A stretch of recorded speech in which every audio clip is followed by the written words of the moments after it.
Now,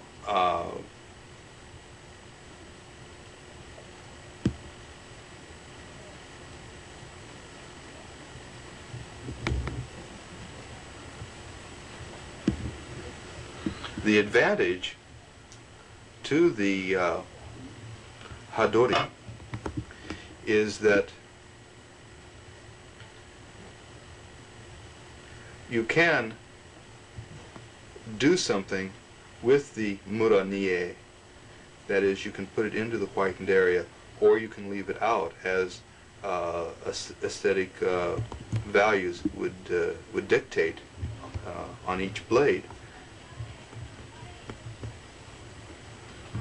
Also, another advantage is that from a distance, you cannot see the hamon. You can only really see and appreciate the hamon if you take the blade in hand, really and truly. And so, from a distance, all you can see is the whitened portion anyway. So,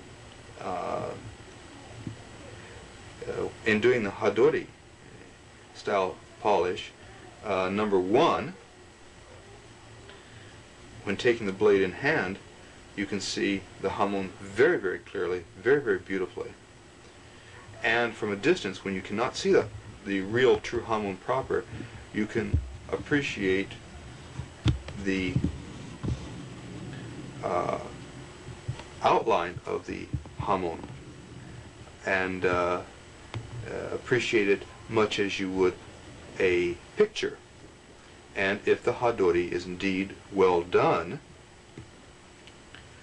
you will be able to appreciate the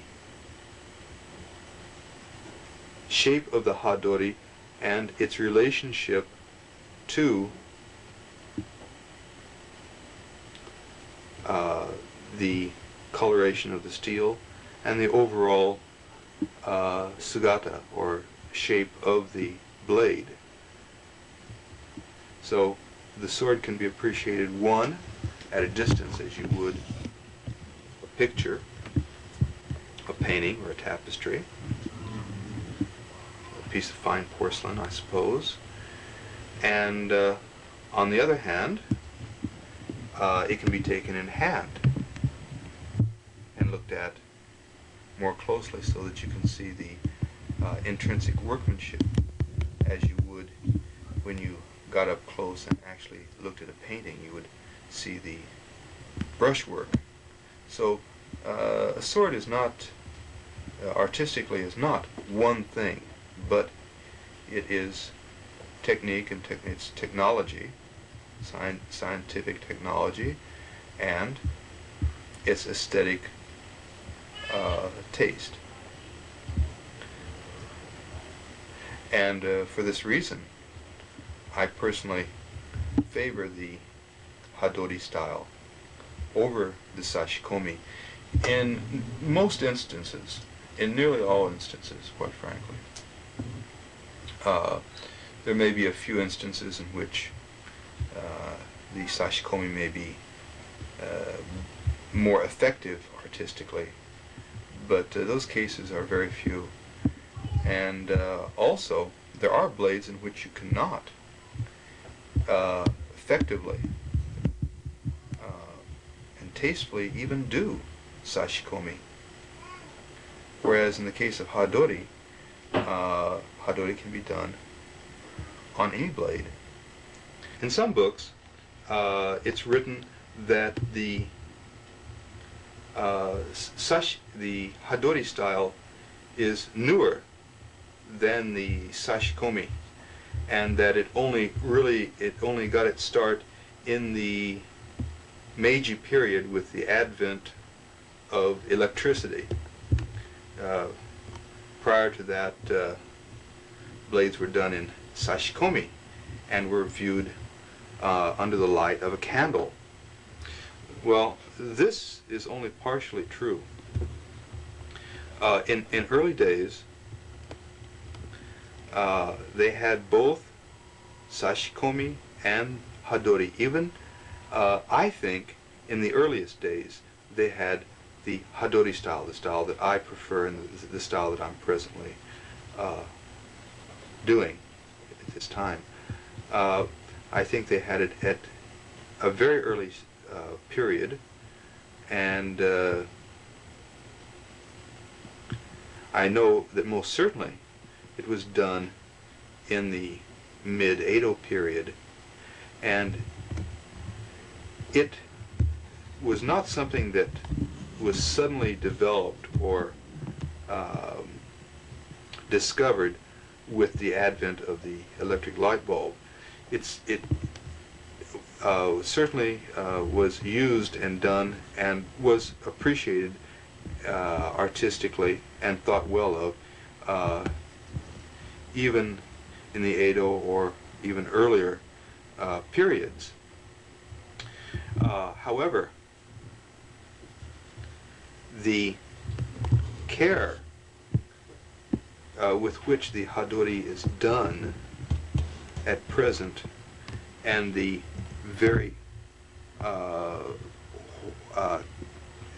great deal of care that is taken in whitening the temper line, is indeed something that came about in the probably Meiji period, and with the advent of the electric light bulb, because simply with an electric light bulb you can see more, you can discern more, and consequently there was a very strong call for a more careful and a more thorough Hadori. The Hadori is, on one given sword, will be done differently by different sword polishers. Each person will, as I mentioned previously, elaborate or abbreviate following his own artistic sensibilities. And this is what art is about. You can't change the shape of the blade, can't change the intrinsic workmanship of the blade, but you can do things to make it more beautiful. And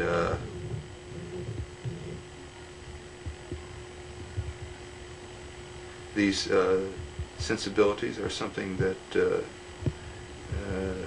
you have to develop over a period of time.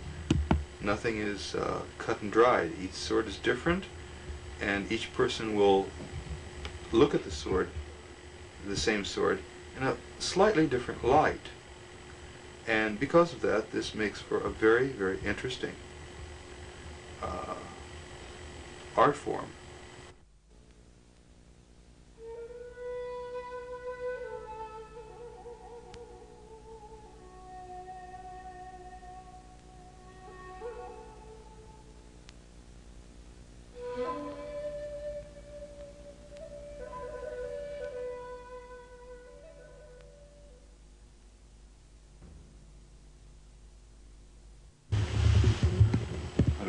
Finishes the portion here of the Hadori. And the next thing that would have to be done is the final finishing of the Bowhay. The process that I'm going to do now is the final process of the shiage, of the final polish. And it is the final process of the entire polish in total. And what I'm going to do is I'm going to cut the line of the yokote, after which time I will do the narumi process. And this narumi process involves completely whitening the boshi. And so this will be the very end of the polish.